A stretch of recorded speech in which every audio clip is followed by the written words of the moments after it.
Bismillahirrahmanirrahim. Assalamualaikum warahmatullahi wabarakatuh.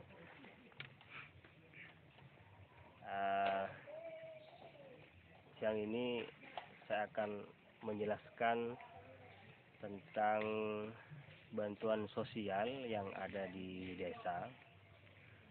Jadi pemerintah pusat, pemerintah provinsi, pemerintah kabupaten, kemudian desa sudah memberikan bantuan-bantuan kepada masyarakat miskin. Itu sudah kewajiban dari pemerintah untuk memelihara fakir miskin. Kemudian saya akan menjelaskan beberapa bantuan yang ada di desa yang diterima oleh masyarakat. Yang pertama adalah PKH.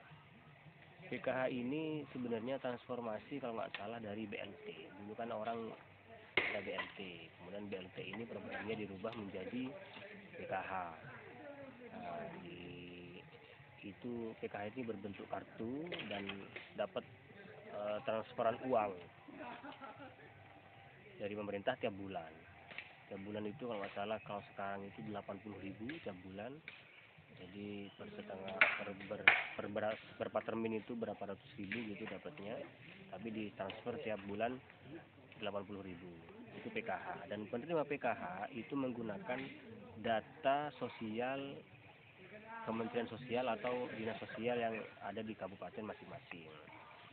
Misalkan di Alang-Alang, itu penerima PKH itu namanya sudah ada dari pusat.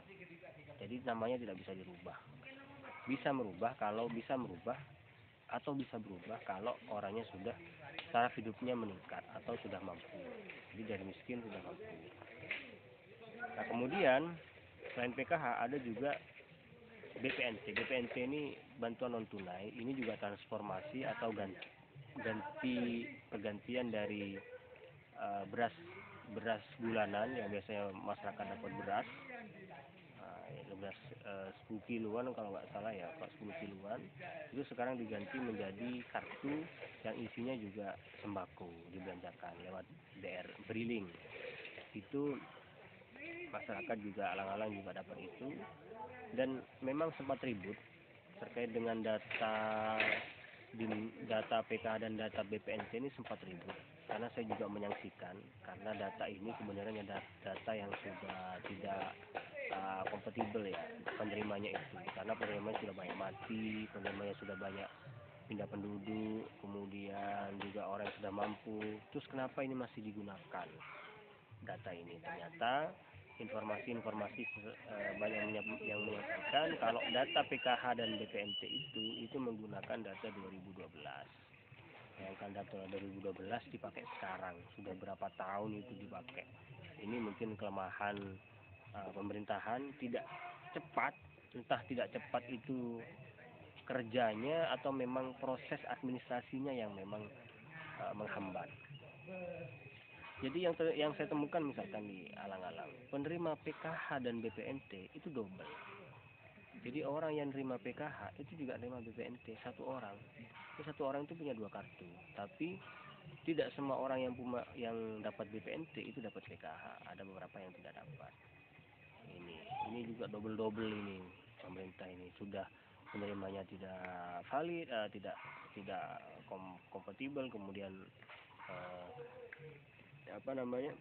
juga ini tumpang tindih PKH dan BPNT. Di masa pandemi COVID ini, pemerintah memberikan BPNT tambahan, atau ini dari kabupaten ya. Jadi BPNT tambahan itu kita dapat sebanyak 147 dan terkonfirmasi tadi ditambahi 14.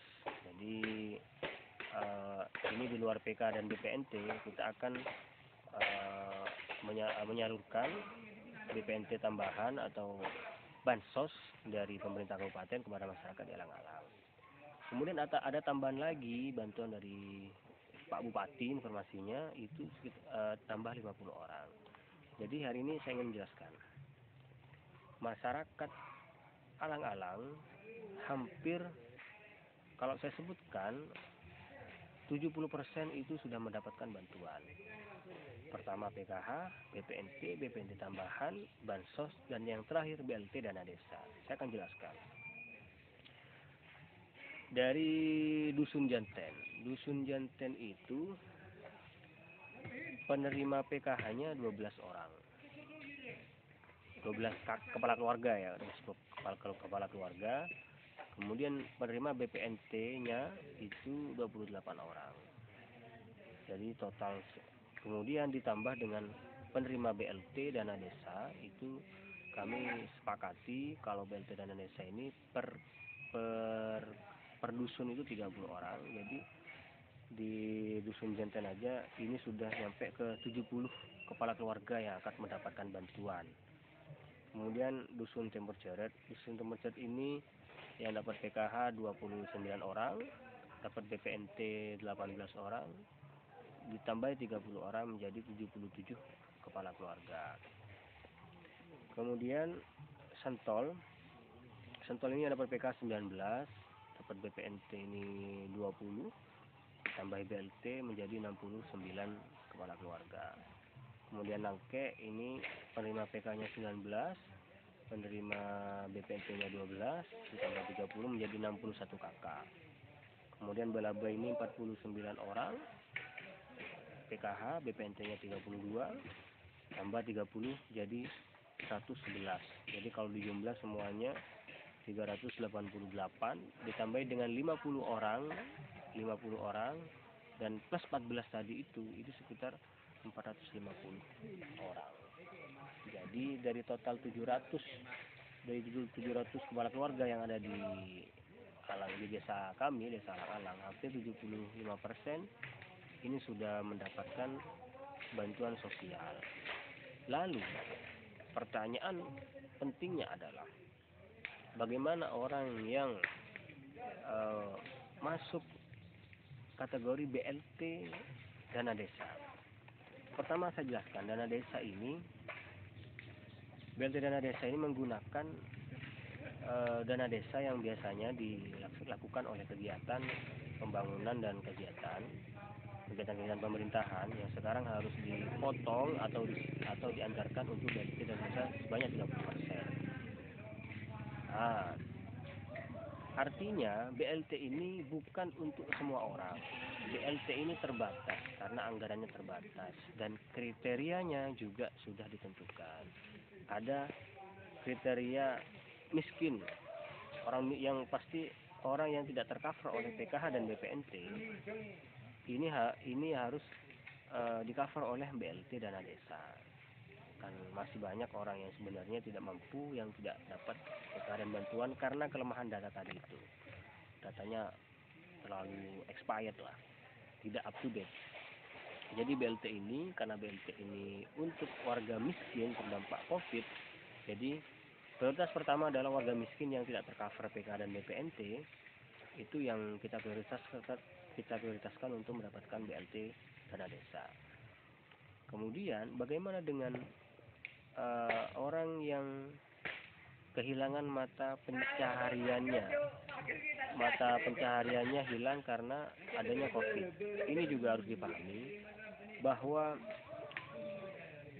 keadaan sekarang karena COVID-19 ini, semua orang persentase kemiskinan mungkin sekarang kalau disurvei sudah tinggi karena semua orang sekarang yang awalnya mampu sekarang tidak mampu karena semuanya terdampak COVID. Di sisi inilah saya berkonsultasi kemana-mana bagaimana ini sebenarnya pemahaman terkait dengan orang yang terdampak COVID ini. Kalau misalkan terdampak COVID, semuanya terdampak dan anggaran kita itu tidak mungkin bisa untuk menutupi itu semua karena hanya terbatas. Saya dapat banyak informasi, salah satunya adalah tetap pada ukuran miskin. Nah, miskin terdampak COVID. Jadi bukan kepada masyarakat, misalkan saya ini harus dapat PKH, harus dapat BLT dana desa. Kategorinya tidak seperti itu. Kategorinya adalah kita memprioritaskan orang-orang yang memang secara kehidupan itu lebih susah daripada yang lain. Misalkan dia awalnya misalkan punya penghasilan pekerjaan, karena COVID ini pekerjaannya tidak ada atau menurun. Jadi juga itu kita pertimbangkan. Jadi kita pertimbangkan itu bukan untuk kita kasih, tapi pertimbangkan bisa nggak orang ini dikasih BLT dibandingkan dengan orang yang lain yang lebih membutuhkan. Itu juga kita catat. Dan ada satu kriteria lagi, mempunyai penyakit kronis. Ini juga kita perhatikan. Jadi penentuan BLT dana desa ini orang-orangnya kita juga tidak semata-mata. Sebenarnya kita juga kesulitan untuk menentukan siapakah orang yang akan kita kasih BLT dana desa ini, karena tanggung jawab BLT dana desa ini ada di pemerintahan desa. Artinya kalau pemerintahan desa tidak melaksanakan tugas verifikasinya, tugas pemilihan pendataannya itu dengan tepat, maka ya ini akan tidak stabil. Jadi kita mencari stabilitas, bagaimana penerima ini benar-benar orang yang membutuhkan atau tepat sasaran. Mungkin itu yang bisa saya sampaikan. Nanti akan saya sampaikan nama-nama di video berikutnya, akan saya sampaikan nama-nama penerima PKH, penerima BPNT, dan calon penerima BLT. Kenapa saya sebut calon? Karena ini masih usulan dari kepala-kepala dusun. Nanti kita ini musyawarahkan di Musdes Insidentil atau Musdes khusus terkait dengan dana BLT ini. Dan musdes itu juga tidak sembarangan. Musdes itu dihadiri oleh semua pihak yang nanti akan diputuskan di sana. Itu mungkin informasi yang bisa saya sampaikan. Wassalamualaikum warahmatullahi wabarakatuh. Wassalamualaikum.